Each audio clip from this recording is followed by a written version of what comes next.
अस्सलाम वालेकुम बच्चों। रियाजी हिस्सा 2 ज्योमेट्री दहम जमात के लिए सबक दायरा, इसके तैयार करता अकबर खान सर की तरफ से। आइए सबसे पहले मैं आपको बता दूं कि ये एक एजुकेशनल चैनल है जिसका नाम रहबर ई टेक है। मैं आपसे गुजारिश करूंगा कि इसे सब्सक्राइब करें, इसके बेल आइकन पर क्लिक करें ताकि मेरे ज़रिए जो भी कोई नया वीडियो यहाँ पे जैसे ही अपलोड होता है वो आप तक सबसे पहले पहुँच जाए। इसलिए वीडियोस को देखने के बाद अगर आपको पसंद आए तो इसे लाइक करें और अपने तमाम दोस्तों में इसे शेयर करें। आइए अब इसकी शुरुआत करते हैं। दायरे का मरकज़। सबसे पहले दायरे का मरकज़, जब भी हम दायरा बनाना चाहते हैं, दायरा बनाने जाते हैं, हम प्रकार का इस्तेमाल करते हैं। प्रकार के अंदर पेंसिल लगाते हैं और कागज़ पर प्रकार की नोक जहाँ पर हम रखते हैं उस पॉइंट को हम दायरे का मरकज़ कहते हैं। दायरे के अंदरून में वाक़ सबसे दरमियानी नुक्ता जिससे दायरा बनाया जाता है उसको हम मरकज़ कहते हैं। दायरे का बैरूनी अहाता, ब्रैकेट में मुहीत लिखा हुआ है। यहाँ पे आप कंफ्यूज ना हो, अहाता और मुहीत में थोड़ा सा फ़र्क है।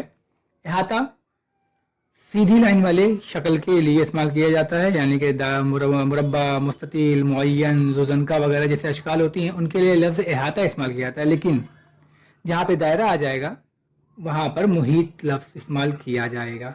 अब मुहीत क्या है इसको समझाने के लिए देखिए मैंने यहाँ पे एक कोशिश की है। एक कार लिया हूँ, ये कार जिस रास्ते पर घूम रही है, बैरूनी तौर पर है ना, बाहर के तौर पर जहाँ जहाँ घूम कर वापस आई है, इसी को हम मुहीत कहेंगे एकदम आम लफ्ज़ों में। दायरे के अंदरूनी हिस्से को छोड़ दीजिए, जो बाहर की तरफ रास्ता दिख रहा है आपको, कार जिस रास्ते से जाकर आई, इसी को हम अहाता या मुहीत कहेंगे। दायरे पर वाक़ किसी एक नुक्ते से दायरी गर्दिश करके वापस उसी नुक्ते तक आने को अहाता कहते हैं। निस्फ कुत्र। निस्फ कुत्र क्या है? जैसा भी हमने बताया कि दायरा बनाने के लिए मरकज़ की ज़रूरत होती है। जो मरकज़ से लेकर दायरे के इख्तितामी हिस्से तक, जिसको अभी हमने मुहीत कहा था, वहाँ कहीं पर भी अगर लाइन खींचे मरकज़ से, अगर मरकज़ इसमें शामिल ना होगा तो निस्फ कुत्र नहीं होगा। मरकज़ से दायरे के इख्तितामी नुकात तक यानी मुहीत तक कहीं पर भी आप लाइन खींचेंगे, जैसे यहाँ पे मैंने ग्रीन लाइन से आपको दिखाया है, ये निस्फ कुत्र है। दायरे के मरकज़ से दायरे के किसी भी नुक्ते को मिलाने वाला खत निस्फ कुत्र कहलाता है और इसको अंग्रेज़ी के हरूफ तहज्जी स्मॉल आर या कैपिटल आर से दिखाया जाता है। कैपिटल आर उस वक्त जब हम यहाँ पे दो दायरे इस्तेमाल कर रहे हों तो आप एक कैपिटल आर और एक स्मॉल आर इस्तेमाल कर सकते हैं। अगला है कुत्र। ठीक जिस तरह निस्फ कुत्र था उसी का डबल कुत्र होता है। निस्फ लफ्ज़ से जाहिर है कि ये आधा है, यानी पूरे का आधा। ये ग्रीन लाइन जो दिख रही है आपको, मैंने अभी आपको बताया था, ये निस्फ कुत्र है और यही मरकज़ से गुजर कर जो दायरे के दो मुहीत के दो पॉइंट्स पर, दो नुकात पर टच करे, वो कहलाएगा कुत्र। इसको हम इस तरह बयान कर सकते हैं कि दायरे के अंदरून में वाक़ एक ऐसा कथाखत जो दायरे के मुहीत को एक मुकाम से छूता हुआ दूसरे मुकाम तक जा पहुंचे, लेकिन मरकज़ से गुजर कर। यहाँ पे शर्त ये है मरकज़ से गुजर कर, यहाँ से इस पॉइंट से ये चला, इस तरीके से मरकज़ से होता हुआ दूसरे पॉइंट पे पहुंचा, ये हो गया कुत्र।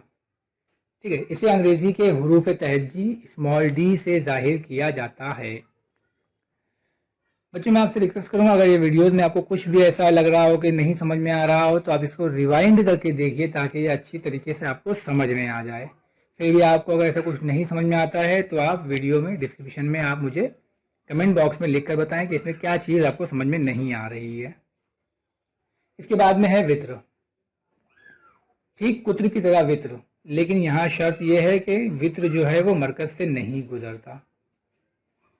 जैसे दायरे के अंदरून में वाक़ एक ऐसा कथा जो दायरे के मुहीत को दो मुकामात पर मस करे, एक यहाँ मस कर रहा है और एक यहाँ मस कर रहा है। जैसे मैंने आपको बताया, दो मुकामात पर मस करेगा लेकिन मरकज़ से नहीं गुजरेगा तो वो वित्र है। अगर वो मरकज़ से गुजर गया तो वो भी वित्र ही कहलाएगा, लेकिन वो सबसे बड़ा वित्र कहलाएगा। यहाँ पे शर्त है, अगर मरकज़ से गुजर जाता है तो वो कुत्र हो जाएगा।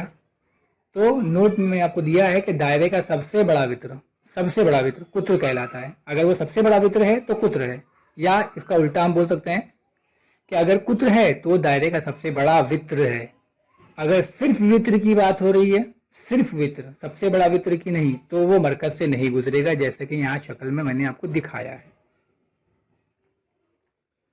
कॉस। कॉस मतलब कोई भी झुकी हुई सतह, जैसे यहाँ पे ये जो नीले कलर से आपको दिखाया जा रहा है ये कॉस असगर है। दायरे का जो अहाता है ये सब कॉस है, जहाँ पर भी आप कता कर देंगे वो कॉस हो जाएगा। जैसे मैंने यहाँ पे और यहाँ पे दो मुकामात पे कता किया तो ये छोटा वाला हिस्सा जो है वो कौस असगर कहलाएगा और ये बड़ा वाला हिस्सा जो है वो कौस अकबर कहलाएगा। अब असगर और अकबर, असगर का मतलब ही होता है छोटा और अकबर का मतलब होता है बड़ा, यानी छोटा कौस और बड़ा कौस। ममास, ममास ये मस से बना है, यानी दायरे के किसी भी एक नुक्ते पर, दायरे के किसी भी एक नुक्ते पर खींचा गया एक ऐसा खत जो दायरे को मस करता हुआ गुजर जाए ममास कहलाता है। मतलब दायरे को मस करके गुजर जाना चाहिए, छू कर गुजर जाना चाहिए, कता नहीं करना चाहिए, तो वो ममास कहलाएगा। मरकजी जाविया, अभी देखिए नाम से ही वाज़ेह है, मरकजी जाविया यानी कि मरकज पर बनने वाला जाविया। मरकज मैंने आपको पहले ही बता दिया है, यानी अगर मरकज पर कोई जाविया बन रहा है, ये मरकज है और ये एक जाविया है, तो उसको हम कहेंगे मरकजी जाविया, मरकज पे बनने वाला जाविया।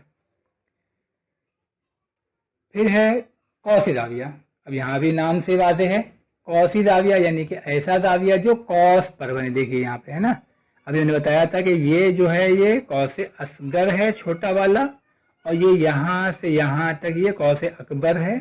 इस कौस पर जो जाविया बन रहा है इसको हम कौसी जाविया कहेंगे। उम्मीद है आपको ये समझ में आया होगा। अगर आपको समझ में ना आया हो बच्चों तो इसे रिवाइंड करें, फिर से देखें और अपने तमाम दोस्तों तक पहुंचाएं। ठीक है, बहुत शुक्रिया आप लोगों का, जज़ाकल्लाहु खैर।